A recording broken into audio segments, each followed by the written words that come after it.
Well, I hope to God that eventually we find out that maybe Caitlin Clark was asked to do this and maybe she said no.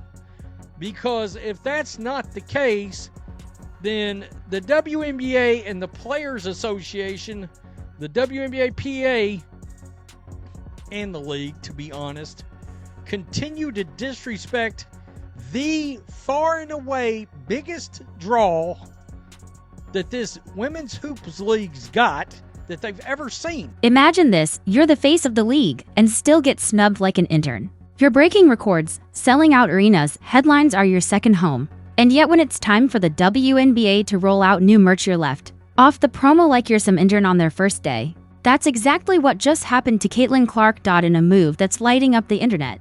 The WNBA Players Union selected A'ja Wilson and Angel Reese over Clark for a major merch launch, fans furious, social media exploding. And the question on everyone's mind, is this a strategic power play, a petty move, or just an epic PR blunder dressed up in team spirit? Either way, it's got people talking, and not in the rah-rah unity kind of way, for someone who's done more to boost league visibility in 6 months than most have in years. Being sidelined like this has stirred up a whole lot of backlash. So buckle up, because this drama is hotter than a courtside seat at a Liberty game in July, and it's only getting started. Jealousy and sheer incompetence are going to be the 3 main reasons why the WNBA never reaches the popularity, never reaches the shine that they think they deserve. Stubbornness, incompetence, and jealousy are going to be the reasons why Caitlin Clark remains at the mountaintop and nobody else ends up even being close to joining her up there. And it's all the WNBA, the players, the executives, Kathy Engelbert. It is all their fault. They're far too jealous. They're far too stubborn.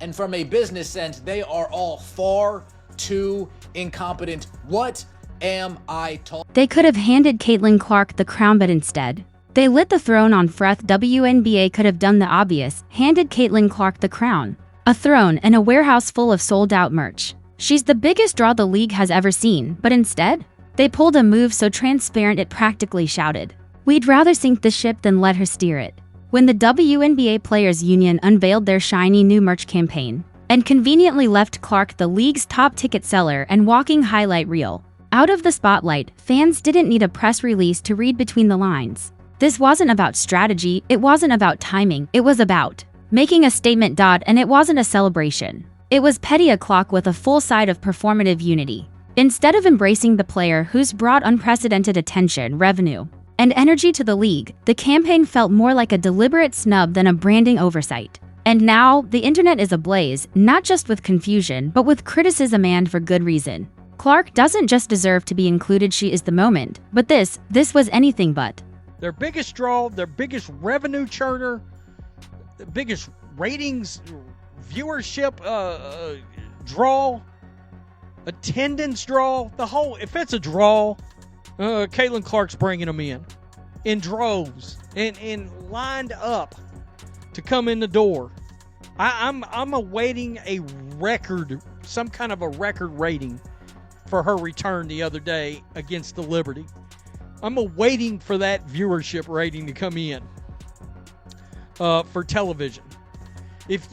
I got a question. If you were going to market a product and the WNBA was going to be officially involved in it, would Caitlin Clark not be the #1 overall draft pick that you would have?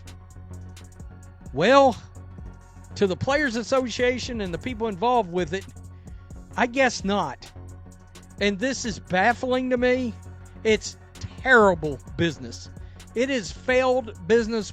Let's get one thing straight. Caitlin Clark wasn't invited. She was ignored. Let's clear something up right now. Caitlin Clark didn't turn this deal down. She didn't ghost anyone. She wasn't too busy sinking logo threes or signing baby onesies. The truth, she was never even invited to the party. And let's be honest, if she had been included in that merch rollout, her collection would have sold out before fans even finished their morning coffee. Meanwhile, the others, they'd probably still be sitting on virtual shelves, gathering digital dust like that one weird gum flavor nobody ever picks. This wasn't about scheduling conflicts. It wasn't about logistics. It was a deliberate decision and the message was loud. Clark may be the face of the league, but she's not being treated like it. Fans see it, the internet sees it, and no one's buying the excuse, just like they're not buying that leftover merch. NBA Players Union chooses Angel Reese over Caitlin Clark in social media posts. Now, to be fair to Angel Reese, it wasn't just Angel Reese. It was everybody not named Caitlin Clark. It was everybody the old guard thinks is a star, not named Caitlin Clark. This is absolutely pathetic, absolutely embarrassing, and we are going to show you why momentarily. WNBA's Players Union chooses Angel Reese over Caitlin Clark in social media post originally appeared on Athlon Sports. Indiana Fever guard Caitlin Clark and Chicago Sky forward Angel Reese have not exactly had fortunate starts to the 2025 WNBA. And there lies the real problem. It's not about controversy. It's about success. Let's be real, the issue isn't that Caitlin Clark is too controversial or too new to the league. The problem is that she's too successful. She's the player whose jersey flies off the shelves like limited edition Beyonce merch. The one packing arenas, doubling TV ratings, and driving more attention to the WNBA than the league has seen in years. On paper, the optics are flawless, the economics? Even better, but the feelings, that's where it gets messy. Because when Clark's merch would sell out in seconds while others' gear lingers in digital limbo, it stops being about unity and starts becoming a brutal reminder of reality. And that reality is uncomfortable for some. Her success doesn't just highlight her talent, it exposes a gap. A divide between what the league says it wants and what the market is actually responding to. And that's the landmine nobody wants to step on. So instead of celebrating the superstar changing the game, they sideline her for now. Not because she doesn't belong, but because her success speaks too loudly for those who'd rather pretend everything's equal, but the truth, everyone sees it, and they're not looking away. I'm just in shock. I'm in shock. So you've got a lot of the biggest names in the entire WNBA here. You've got Aja, you've got Kelsey Plum, you've got Paige Beckers, you've got Angel Reese, you've got Fee, you've got Cameron Brink, you've got Sabrina. So you've got a lot of the bigger names, if not the biggest names. The biggest names in the entire WNBA right here. And who's not there? It's Caitlin Clark. And if you guys have not seen this right here, FM cases and the WNBPA. The WNBPA. So this is 3 days old. I got sent this email today. I actually, in fairness, I did see a tweet, not including the most popular player. This is how much they hate Caitlin misspelled. Instead of lifting up the rising tide that could carry the entire league, the powers that be chose to act like the tsunami didn't exist. Brilliant strategy, like throwing a pizza party and forgetting the cheese because you don't want to offend the crust. Newsflash, the crust doesn't carry the flavor. Caitlin is the flavor. And yet, the league just tried to convince everyone that flavor doesn't matter if it isn't politically convenient. Let's be clear, this isn't about who's black, who's white, or who can dunk during warm-ups. This is about what happens when excellence doesn't follow the approved storyline. It's what happens when someone breaks through the noise, not because of PR spin, but because of raw skill, obsessive work ethic, and the kind of logo range aim that makes highlight reels explode. Caitlin Clark didn't sneak up on the league, they saw her coming.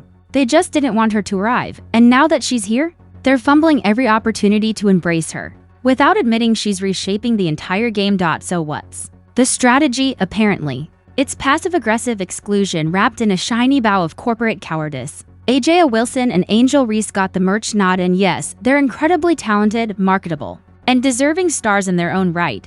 But leaving Caitlin out wasn't just an oversight. It was a statement, one that says, we'd rather protect the narrative than embrace the moment. And if that sounds like bad business, that's because it is.